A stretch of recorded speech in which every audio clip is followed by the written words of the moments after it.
Welcome to our first haul video. Yeah. You have to be louder. Yes! Hi, welcome to our first haul video. We watch a lot of these and we're always making them for each other, but my sister Joyce is here. Hello! Yay, she's visiting. So we've decided, because we did a lot of shopping and Joyce brought back a lot of stuff for me from the East Coast, we thought we'd show you a little bit of what we got. So there's some videos that we already did of Galaxy's Edge, because Joyce went for the first time In Disneyland. at Disneyland, and she went and she bought a lot of stuff. I had a list before I went, so She did a I had a purpose. She did a lot of research. So we were in line for Smuggler's Run, and they decided, why not make some more money off people waiting in line? So they had a little kiosk as you turn, as the queue turns at the corner, and they were selling these. So you know, we decided, why not? $6 each. Okay, it's a souvenir piece. So we got these two. There was also a Sprite one. And then there's the water bottle one, but these are the ones that TSA was having a bit of trouble distinguishing whether they were real or not, and so they were banning them initially for like a week. But they were now they're saying, yeah, that you can't take them in your carry-on or check them on the plane, but now they realize how stupid that is, and it's a toy, and you can clearly identify what they look like. So you can buy them and you can take them with you now. So they're not bad. But I mean, it's literally, you turn it and it's Diet Coke. Yeah.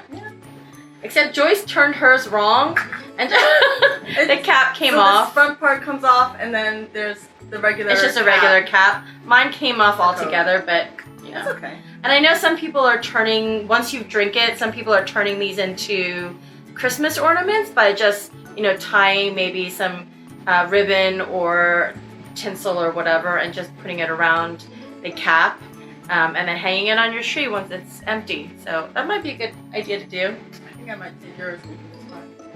Yeah, you can take mine once you go, because Joyce, you know, she's in New Jersey, so, and I live right near Disneyland, so I can just get another one. But these look really cool. I like. Yeah. All right, so that's that we got. Next thing we did was I should say, I followed Joyce around to every single shop at Star Wars Galaxy's Edge, and she looked at every single piece of merchandise. What I really wanted was the little porg that sits on your shoulder, and I saw some people with them where the porg had like a little Mickey hat, and it was so cute. But when we asked about it, they said they were all sold out. So hopefully they'll bring them back, but I wasn't able to get that. But Joyce's husband, Matt, loves Star Wars, and so she got him quite a few things. First being a Jedi hat. Yeah, so this hat kind of, if you go from the entrance from Critter Country and you go through the long way in past the Resistance, Rise of the Resistance ride that isn't open yet, but there's a couple of kiosks there and they sell things, and that's where she got this one. But it has a cool stamp on the side. It's got an emblem and a logo in the front, and then on the side here there's a little bit of something, you know, it's khaki, and it's got the adjustable strap in the back, and this hat was $27.99. The next two are where did we go? This is right next to where Kylo Ren's ship is, and it's near the first order section. And there's a small little alcove shop as soon as you pass Kylo Ren's ship, and it's right there. So these are model kits with light and sound effects, and it is for TIE Fighter. Yeah, it's pretty cool. Lots of little pieces though. So I don't know if you have patience to build these, but apparently Matt likes building them. And this one was $29.99. $29.99, and it looks like it has 15 parts, includes batteries, and you can press for lights and battle sounds. All right, you'll have to send us photos once he builds these out. Yeah.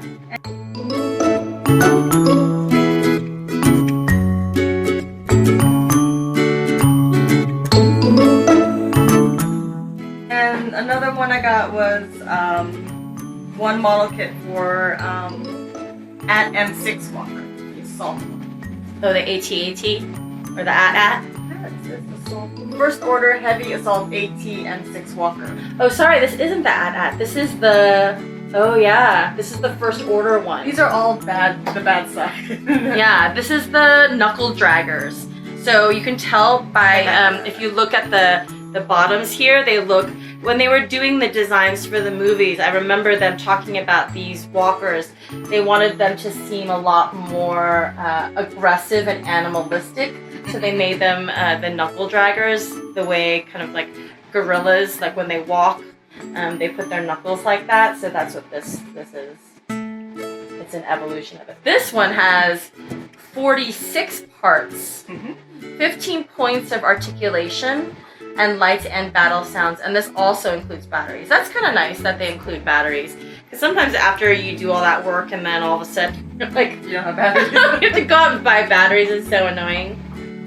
That one's cool. All right, send us a picture when he gets that one done. Yeah, that one looks a lot more complicated. Okay. So we went to Galaxy's Edge. We went to Disneyland twice, Saturday and Sunday. Yeah. And Sunday we made reservations for the cantina. Yeah, so it's 7 in the From 8 to morning. 10. Yeah, so 7 in the morning, and we got this tip from a guy who told us as we were stuck on the Indiana Jones ride, and he was like, "Oh, so what you do is at 7 in the morning they set aside a particular number of reservations. So even if you don't make them 14 days in advance, if you log in with the Disneyland app at 7 a.m. the day that you're going, you can still snag cantina reservations. Depending on how many people are in your party and what time Yeah. zone, you can search morning, lunch, or dinner time, or you can search specific times like 8 o'clock or 7 o'clock. So I went on 7 a.m. I just checked for a party of 2, and they had one for 8:10, so I snagged that slot. So we went. And it was easier to get for 2 people than it was for 3 Yeah. people. So I searched for 3, and there was nothing. So I will say the smaller your party is, the easier it is. And I would say even if your party maybe has multiple people, like Break it up. because it'd be easier to get same day reservations. Yeah. So we went in. It was a lot of fun. There was the DJ Rex playing music. There were the theming inside Cantina was really amazing. There was so much detail in the way, like the drinks were in the bar area overhead with the pipes and the wires and all the lights. And at one point, DJ Rex kind of malfunctions and something happens, and one of the bartenders had to like clang on one of the sides of the bar to get it working again, and that was fun. Yeah. And everybody started chanting like "bang it, bang it," and then then he fixed himself. The drinks are really good. The only problem is all the drinks were pre-made. They're and they all all pre-made. came out of this huge vat. yeah, so you can't really customize any of the drinks. And Yeah. I told them, I'm diabetic. I can't have too much sugar. I prefer not to have like pre-mixed sugar drinks or additives. But they couldn't really help me because all of their stuff was pre-made. So our cast member server was really nice. We were able to swap out certain things. He actually gave me an extra Diet Coke on the house because he felt bad. Joyce got a couple things. I ordered I forget what it was called. It was like the T16 like Storm something. I don't know. I'll put the name down below of the drink I got and the ingredients. But it was really good. It basically tasted like honeydew melon ice cream bar, but as a drink. It was really good. It was really good. I just had a couple sips of that, and then I basically just drank Diet Coke the rest of the night.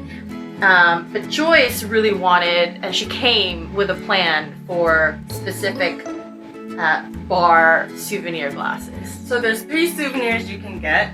You can get the indoor fighting glass, or you can get the pork glass. Yeah, the Cliff Dweller. Cliff Dweller.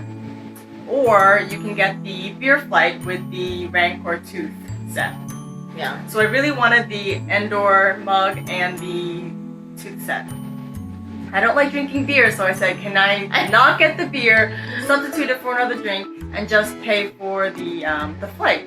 I know, he looked really confused, like, why wouldn't you want the beer? I don't drink beer, I just like fruity drinks. So he said, yes, I'll get you the beer flight without the beer. So I got Diet Coke again. Yeah. You can choose from soda or water if you don't they have want iced the liquor. coffee too. Yeah, they have coffee too No, if you it was want. just water and It was like soda. Water and soda. So if you do want the souvenir, but you don't want the drink, you can substitute for another one. Yeah. But you can't substitute it for another liquor. Yeah, you have to basically pay the price of whatever it is, but you can't swap beer for, say, wine, flight, or do like a tasting of all of the bar drinks. Which honestly, I think you should be able to do. I don't know why. It would be Why easier they because can't? all the drinks are pre-made, so why can't you just Yeah, wouldn't that be drop it cool in? to do all of the different cocktails and just have a sampler? Disneyland? I don't know. Get your stuff together. I know. It was not cheap. Nope. So if you look at the prices, I mean, it's supposed to include the cocktail price, but the Rancor set in and of itself is $85. $85. Yeah. So you get this crazy. It's beautiful, but for $85, beer does not cost that much. I feel like you should be able to get the other drinks, but that's just me. So the first souvenir cup is the indoor fighting scene, and it looks like this. Yeah, it's like a tiki mug. What was the drink that came with this? The Yub Nub. Oh, the Yub Nub. The Okay. Yub Nub, which tasted like straight up fruit punch. I couldn't taste the alcohol at all. It just felt like I was drinking fruit punch, so. Yeah, so it has interesting amounts of detail. It's kind of like, looks like a carving. So, you know, you've got little Ewoks on the bottom, which are really cute. And then at one point, I think, yeah, there's the walker here. And then up here is the Death Star. And you can see like the ships in the battle going. So porcelain, you can hear it. And there's got interesting little glyphs on the bottom. And the top. And the top. On the bottom, it does say made in China, but first edition, so that's cool. And then, so when you get any of the souvenir cups, the cup that you're drinking in is going to be replaced by a fresh one, so don't worry about it being contaminated with the drink that you drank. They'll give you a fresh product. He told us, just let us know when you're about to leave, and I will give you a brand new cup and wrap it up for you. So it actually came with bubble wrap in its own box. So that's kind of nice. I mean, the box is a little flimsy. It's a bit thin, cardboard. It's wrapped in bubble wrap, but I would say if you're gonna take this home on a plane, make sure you bring some extra padding, because I feel like it could potentially get squished if you're not careful. So the Rancor tooth flight has a stand like this.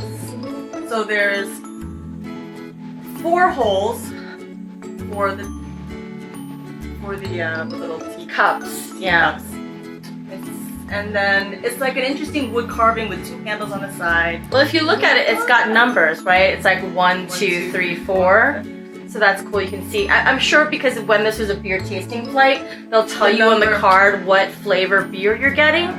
But you didn't get that. They didn't give this to us until the end because we weren't gonna drink the beer anyway. And on the bottom, it has the Star Wars logo on it. It has first edition. It also has these really nice foam pads. So when you put it on a table, it won't scuff it up. So that's kind of nice. It's plastic. It's resin. It's not that heavy. It's pretty tough. It's like a plastic toy, but heavy duty. And here's the Rancor tooth. Are they all the same? Yeah. So they just come with 4 of these. They're the exact same set, so you can tell. This is porcelain, and the inside's just dark. And so when you hold it, you stick it in. It looks like that. What are you gonna put in these if you?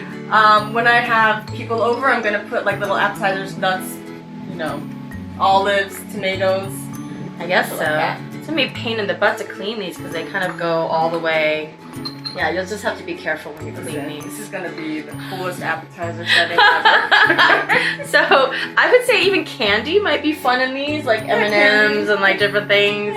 So yeah, bar food or drinking food as you're going through. Yeah. All right. I mean, $85.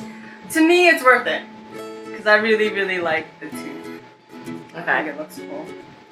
All right. So if you want it, it's $85 and it comes with 4 of these. Now these are selling off like hotcakes, so if you really want them and you're in Disneyland, you gotta snag them when you can because they were sold out for a while and then they just got new shipment 2 days ago. So I was lucky enough to grab this. Yeah, I was lucky enough to grab it. But if I you didn't do know want that. it, get it because it might not be available. This is a hot ticket item. So you were checking Twitter to see. I wasn't checking Twitter. I was checking this guy that I watched on YouTube, and he talked about this 2 days ago and said it was back in stock. Yeah, because we went in and when we walked around the cantina, we noticed a few people with the flight. I mean, not everybody had it. Most people just came in. You can only get 2 drinks maximum, and You can stay for 45 minutes. Yeah. Right. And so most people had their drinks. Yeah. Most just had one and then left because they're kind of expensive. The drinks are each almost $20 depending on what you get. So for a party of 2 or 4, I mean, you're easily at $100 for like 1 drink each. So, and you can't use annual pass holder discounts. That's what we figured out. Anything alcoholic you cannot Yes, you use. can. Yeah. So there's That's some a things that are non-alcoholic that can apply, but if there's alcohol in it, you can't use annual pass discount. That we found out, which made it extra expensive, but you know. It's Disneyland. It's now It's Disneyland. They're Disneyland. gonna hike up the prices, so don't be alarmed. That's just the way it is. But we had a lot of fun. Yes. Yeah. You'll definitely be back. Yeah. Yeah. And hopefully you'll bring Matt with you. And especially when they add the second ride and they start making it a little bit more fun because it only had Smuggler's Run, so it's just 1 ride. So all you did was either wait like an hour or 2 for the ride, or you just walked around and ate and looked at the shops. That was basically what you could do. There's nothing else. Yes, Yeah. there are stormtroopers walking by, and sometimes there's Kylo Ren and all that Yeah, stuff. we did see Kylo Chewie was Ren walking around a catch lot. the rebel spy, Yeah, and we saw Chewie. yeah. I saw Um, Rey like twice. yeah. She was walking around. But other than that, I mean, we discovered the Disney Play app at the end, and we didn't really play it when we were there. I saw maybe a handful of people doing it, but most people were just walking around and looking at the stuff. I would A lot say, of people were building droids and lightsabers. That's another thing you can do, but that's... but you need to also make reservations reservation. for those droids. It's Yeah. much easier. You can just kind of walk in. For the lightsabers, you definitely need to make reservations in advance. But still, it's $200. So if you want to do something free-ish, the app is something I would do because you can play, like you can hack, like there's an unhacking game. Yeah. And there's other things you can do in the app that's like go on missions, and I bet with kids it's probably a lot more fun Yeah. to do those kinds of puzzles and things because Yeah. in terms of like little kid interactions, there's not much Not a there. lot. There's not a lot of stuff there, and I thought, it'd be nice if there was more for younger kids to do in the area because they are just as excited about Star Wars, but it's kind of empty, Galaxy's Edge. And not just in terms of people, I mean, Activities you can do. yeah. and Like- experiences to have. The theming is amazing. The sound, the music, the everything they did was great. It really looked like and it felt like you were in Batu, Yeah. whatever that is. But they did have one photo op right in front of the Millennium Falcon. There was a photographer right there, and Oh, there's one in front of Kylo Ren's ship too. We didn't do that one, but it was in there. Yeah. So Yeah. there's like a couple spots where you can take pictures and magic shots and everything, so that's cool. But honestly, they need to start adding more rides and they need to start putting on shows and making Yeah. it more interactive with the atmosphere and the characters. They need to bring that stuff in, whether they do it after the movie comes out in December, the new one, or something. Something has to happen. I guess I think just like everything that was interesting for people to do was you have to pay to do it extra, and I think what they're missing is things you can actually interact with and touch that aren't behind a paywall. So all of the really cool kind of droid stuff, you just look at it like they're museum pieces, right? It just Yeah. felt like a museum instead of a world that you could interact with, and I feel like they advertise Galaxy's Edge as this really cool immersive environment, but you actually can't really immerse yourself in anything because all the speeders are behind like barriers, all Yeah. the droids are behind barriers. Like wired Yeah. gates. Yeah. And like when you're at Den of Antiquities, there's a lot of stuff on the walls and a lot of stuff hanging, but they're so far away you can't really see it. Yeah.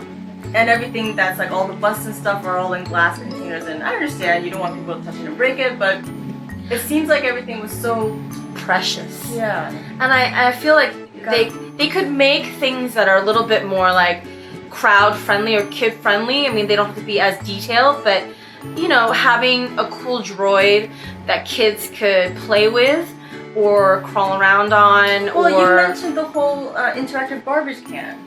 Right. So in Tomorrowland, there used to be, and not anymore, there used to be a garbage can that would surprise people by talking and walking around. So there's a lot of clips of like people being surprised by this droid, this garbage can that suddenly starts talking. So why can't you have like an It was, R2D2 I know, of it was, that? or another kind of droid, right? Another droid. It was such a simple thing, and it brought people so much joy, and just it gave you a reason for standing around in line and looking at things and wanting to discover more kind of hidden Easter eggs like that. And right now, I think people want that at Galaxy's Edge, but when you walk around, there isn't really anything like that. And I think that's what makes it feel like, okay, after you do the ride, you can be there for maybe an hour and a half after eating, and then you kind of were like, It's not a space where you want to spend the whole day. no, and we're like, okay, let's go do something else. But when we were in Orlando and we went to Universal, we stayed for 3 days, and most of our day, for 3 days, which I did not think was gonna happen, we were in the Harry Potter section. We basically spent 3 days in Diagon Alley and Hogsmeade and never got tired of it. Like we were really sad to go. I mean, we were tired, but we were really sad to go, and we were like, oh, I want to go back and see this or do this or see. But like, you felt like you were a wizard or a witch, and you could do spells everywhere. Yeah. Every window had something, and you feel like you're doing something. You feel like you're making magic. or you're part of that. You're part of yeah. the wizarding world. And I think if they did that to Galaxy's Edge, people would be much more enthusiastic in going or feel like they're getting their money's worth. I don't know. I hope they add. I know. Just- The fact that like you can't even really do anything much with the lightsabers, and you can't dress up. I get the no capes or masks thing because, you know, There's restrictions. If you fine. you could dress I up, mean, but- at the Wizarding World, you can't really wear masks either. But you get to be a part of it by wearing the robes and having your wands and all of that stuff, and that's what makes it fun. Like if they had something where you could use the lightsaber to unlock something, right? Or that if you were a rebel and you were with the resistance and you whatever you bought, like the droid or whatever, could unlock like certain cool things. Like, Well, raise just, your like, lightsaber in this direction. or and like then you install like a chip or something in the there's Hilts. lots of things in the hilt of the lightsaber or inside the droid, or you have to know a certain code that you can only get. Like there are so many things you could do. So like there's lots of kind of like blank areas at Galaxy's Edge where it just like dead ends into a corner, Yeah. and you're kind of like, what is this?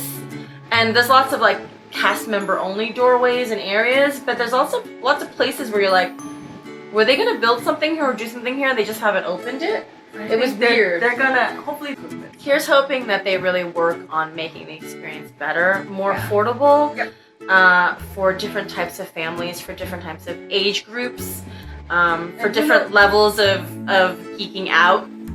I think everyone should be able to experience and enjoy Star Wars Galaxy's Edge without having to pay $400 to get the experience. That's all I'm saying. Yep.